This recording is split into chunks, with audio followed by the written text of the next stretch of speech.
Thiruvananthapuram general ആശുപത്രിയിൽ ഗുരുതര ചികിത്സാ പിഴവ്. തൈറോയ്ഡ് ഗ്രന്ഥി നീക്കം ചെയ്യൽ ശസ്ത്രക്രിയക്കിടെ 26-കാരിയുടെ നെഞ്ചിൽ 50 സെന്റിമീറ്റർ നീളമുള്ള വയർ കുടുങ്ങി. തിരുവനന്തപുരം ജനറൽ ആശുപത്രിയിലെ ഡോക്ടർ രാജീവ് കുമാറിനെതിരെയാണ് ആരോപണം. മറ്റാരോടും പറയരുതെന്നും ഡോക്ടർ ആവശ്യപ്പെട്ടെന്ന് യുവതി പറയുന്നുണ്ട്.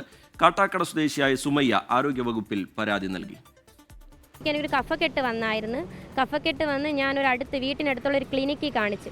അപ്പോൾ ആ ഡോക്ടർ എനിക്കൊരു എക്സ്റേ എടുക്കാൻ പറഞ്ഞ് ആ എക്സ്റേയിലാണ് എനിക്ക് ഇതുപോലെ നെഞ്ചിലായിട്ടൊരു വയറിങ്ങനെ കിടക്കുന്നതായിട്ട് കണ്ടത്. അങ്ങനെ ഞാൻ ഈ ഡോക്ടറെ എന്നെ സർജറി ചെയ്ത ഡോക്ടറിനെ കൊണ്ട് കാണിച്ചായിരുന്നു.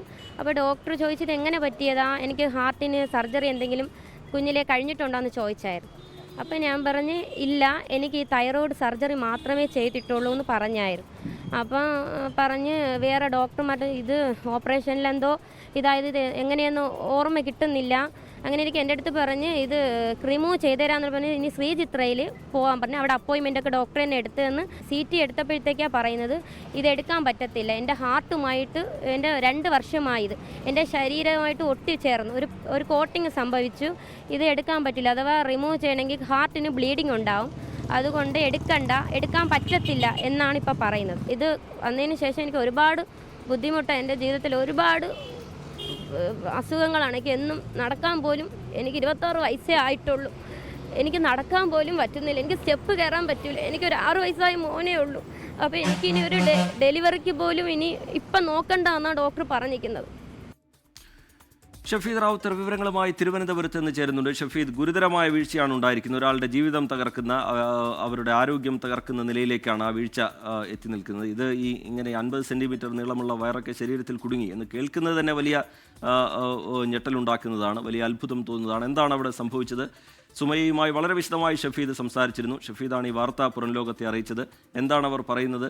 ഇനി തുടർന്ന് എങ്ങനെ മുന്നോട്ട് പോകാനാണ്? തുടർ നടപടികൾ ഏത് തരത്തിലാണ് സുമയ്യ ആലോചിക്കുന്നത് ഷഫീദ്? 2023 മാർച്ച് 22-നാണ് ഈ തൈറോയ്ഡ് ഗ്രന്ഥിയുടെ പ്രശ്നവുമായി ബന്ധപ്പെട്ട് തിരുവനന്തപുരം ജനറൽ ആശുപത്രിയിലെ ഡോക്ടർ രാജീവ് കുമാർ എന്ന് പറയപ്പെടുന്ന ആളുടെ അടുത്ത് ഈ കാട്ടാക്കട സ്വദേശിയായിട്ടുള്ള സുമയ്യ ചികിത്സ തേടിയെത്തുന്നത്. അതിനുശേഷം ഡോക്ടർ ഇക്കാര്യത്തിൽ തൈറോയ്ഡ് ഗ്രന്ഥി നീക്കം ചെയ്യണമെന്ന് നിർദ്ദേശിച്ചു. അതിൻ്റെ അടിസ്ഥാനത്തിൽ 2023 മാർച്ച് മാസം തന്നെ അതുമായി ബന്ധപ്പെട്ട സർജറി നടക്കുകയും ചെയ്തു. സർജറിക്ക് ശേഷം സുമയ്യയുടെ ആരോഗ്യനില വളരെ ക്രിറ്റിക്കലായിരുന്നു. 8 ദിവസത്തോളം ICUവിലടക്കം കിടക്കേണ്ടി വന്നു. ശേഷം രോഗം കുറച്ച് ഭേദമായി വീട്ടിലേക്ക് മടങ്ങിപ്പോയി. അതിനുശേഷം 2 വർഷ കാലയളവിൽ സുമയ്യ പലപ്പോഴും ഇതേ രാജീവ് കുമാർ എന്ന് പറയപ്പെടുന്ന ഡോക്ടറിന്റെ അടുത്ത് തന്നെ അവരുടെ ആരോഗ്യ അസ്വസ്ഥതകൾ കാരണം ചികിത്സ തേടിയെത്തിയിരുന്നു. പ്രത്യേകിച്ച് ശ്വാസം മുട്ടും അതേപോലെ തന്നെ കഫക്കെട്ടുമായിരുന്നു അവരുടെ ഏറ്റവും പ്രധാനപ്പെട്ട പ്രശ്നങ്ങൾ. അതിനുശേഷം 2 വർഷം കഴിഞ്ഞപ്പോൾ ഗുരുതരമായി കഫക്കെട്ടും ശ്വാസമുട്ടലും ഉണ്ടായ ഒരു സാഹചര്യത്തിൽ തൊട്ടടുത്തുള്ള ഒരു സ്വകാര്യ ആശുപത്രിയിൽ ചികിത്സ തേടി. അവിടെ വെച്ചാണ് ഇവർ വീണ്ടും ഒരു നെഞ്ചിന്റെ ഒരു എക്സ്റേ എടുത്ത് നോക്കുന്നത്. ആ എക്സ്റേ എടുത്ത് നോക്കിയപ്പോഴാണ് 50 സെന്റിമീറ്റർ നീളമുള്ള ഒരു വയറ് അവരുടെ നെഞ്ചിലുണ്ട് എന്നുള്ള കാര്യം അവർ തിരിച്ചറിയുന്നത്. ശേഷം ഇതേ ഡോക്ടറുടെ അടുത്ത് തന്നെ, ഡോക്ടർ രാജീവ് കുമാറിന്റെ അടുത്ത് തന്നെ അവർ തിരിച്ചെത്തുന്നു.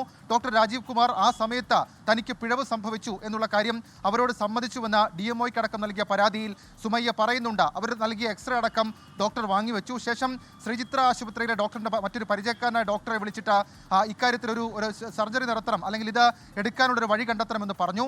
അന്നേരം സുമയ്യയോട് ഡോക്ടർ പറഞ്ഞത് കീഹോൾ സർജറി വഴി ഇത് റിമൂവ് ചെയ്യാം എന്നുള്ളതായിരുന്നു. എന്നാൽ ശ്രീചിത്രയിൽ നടത്തിയ വിശദമായ CT സ്കാനിൽ ഇത് റിമൂവ് ചെയ്യാൻ കഴിയില്ലെന്നും രക്തക്കുഴലിനോട് ഒട്ടിച്ചേർന്ന് കിടക്കുകയാണ് എന്നുള്ള കാര്യം കൂടി സ്ഥിരീകരിച്ചു. ഇതിന് പിന്നാലെ ഡോക്ടർ രാജീവിനോട് ഈ വിഷയത്തെക്കുറിച്ച് ചോദിച്ചപ്പോൾ ഒഴിഞ്ഞു മാറിയെന്നും വിളിച്ചാൽ ഫോൺ എടുക്കുന്നില്ല എന്നടക്കമുള്ള കാര്യങ്ങൾ ചൂണ്ടിക്കാണിച്ചുകൊണ്ട് ഗുരുതരമായിട്ടുള്ളൊരു പരാതിയാണ് DMOയ്ക്ക് ഇപ്പോൾ സുമയ്യ നൽകിയിട്ടുള്ളത്. 5 അടി വെച്ചാൽ അണച്ചു വീഴുന്ന സാഹചര്യത്തിലേക്ക് കാര്യങ്ങൾ പോയി എന്നുള്ളതാണ് അവരുടെ ആരോഗ്യാവസ്ഥ. തുടർ ചികിത്സയ്ക്കടക്കം അവർക്ക് പണമോ ചുറ്റുപാടോ ഇല്ല. ഇക്കാര്യത്തിൽ DMOയ്ക്ക് ഇപ്പോൾ പരാതി നൽകിയിട്ടുണ്ട്. ആരോഗ്യമന്ത്രിക്കും മുഖ്യമന്ത്രിക്കും തൊട്ടടുത്ത മണിക്കൂറിൽ പരാതി നൽകും. ഈ വിഷയത്തിൽ അവർക്ക് നീതി വേണം. മാത്രമല്ല കർശനമായ നടപടി വേണ്ട തരത്തിലുള്ള വീഴ്ചയാണ് ഈ ഡോക്ടറിൽ നിന്നുണ്ടായിരിക്കുന്നത്. അയാളത് മറച്ചു പിടിക്കാനുള്ള ശ്രമം അയാളുടെ ഭാഗത്തു നിന്നുണ്ടായി. പിന്നീട് കൈയൊഴിയുന്ന നിലയിലേക്ക് കാര്യങ്ങൾ പോയി. ഇനിയിപ്പോൾ തുടർ ചികിത്സയുമായി മുന്നോട്ട് പോവുകയാണെങ്കിൽ അതിന് ഒരുപാട് സാമ്പത്തിക പ്രതിസന്ധിയൊക്കെ അവർക്കുണ്ട് എന്ന് മനസ്സിലാക്കുന്നു.